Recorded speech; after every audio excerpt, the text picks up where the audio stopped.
John Huddy reporting to us from San Juan, doing yeoman's work for us. Something interesting, by the way, happened yesterday to John Bolton on the way to giving a speech in South Korea. In the middle of his dissertation, the leader of North Korea decided to send Mr. Bolton a message. He did so in the form of 2 short-range ballistic missile blasts into the Pacific Ocean. So much for Mr. Bolton's tough talk, I guess. RT's Rachel Blevins joins me now to break down the details. Is there a possibility that Kim Jong-un may have actually done that purposefully? In other words, knowing that Bolton was there? It definitely seems like North Korea was trying to make some noise with that, because they came out with a statement directly after, and they said that those missile tests were warnings to South Korea. And they specifically claimed that they were warnings to what they called South Korea's military warmongers.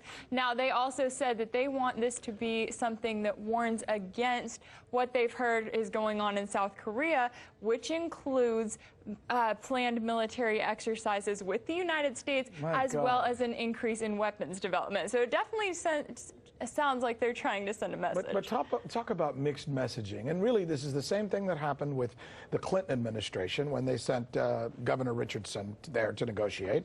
You know, 2 weeks later, they were doing the same thing. I mean, now the same thing happened during the Bush administration, the Obama administration, and it's happening now. It almost seems like the pattern is, I invite you to come in pretending I'm going to do something, then you walk away and I don't do anything. In fact, I shoot off another rocket.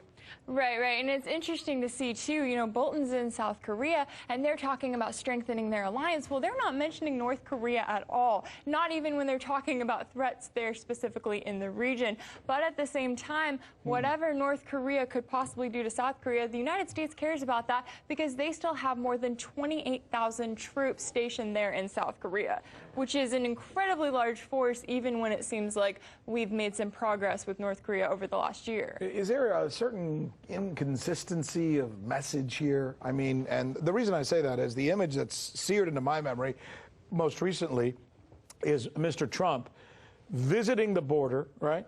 And going and shaking hands and engaging with Kim Jong-un, right? And now we see Bolton going to South Korea while ignoring North Korea. So which is the U.S. policy? Is it pro-South Korea, pro-North Korea? I mean, I don't know. Right, that's a good question. Now, what's interesting here is that even in the statement North Korea released, they didn't mention the United States. They specifically mentioned South Korea. So there is a chance that those denuclearization talks could still be going on. And it's notable because U.S. officials are coming out and saying that they're still optimistic about those talks and that they see these tests as maybe just North Korea showing and kind of hinting at what it's capable of more so than actually looking to harm anyone. And I understand Mr. Trump's reaction was that they're not strong enough missiles that could reach anybody and do really any damage. So it sounds like he's minimizing it, right?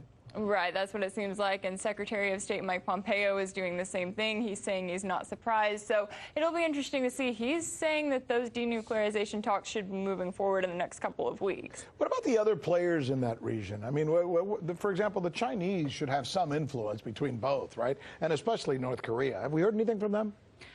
They've released some statements on it, but it is interesting because it seems like North Korea was really trying to make a big statement with this, and I don't know that the other countries and the other big players in the region are really taking it as seriously as maybe they would have wanted. So we'll see exactly how that's going to influence everything. And Mr. Bolton, did he react in any way to this? He hasn't publicly yet. They did interrupt his visit, so that may make him change his tune on not mentioning North Korea. You know, and the funny thing is he gets a lot of heat, and this is probably going to feed that heat a little bit more.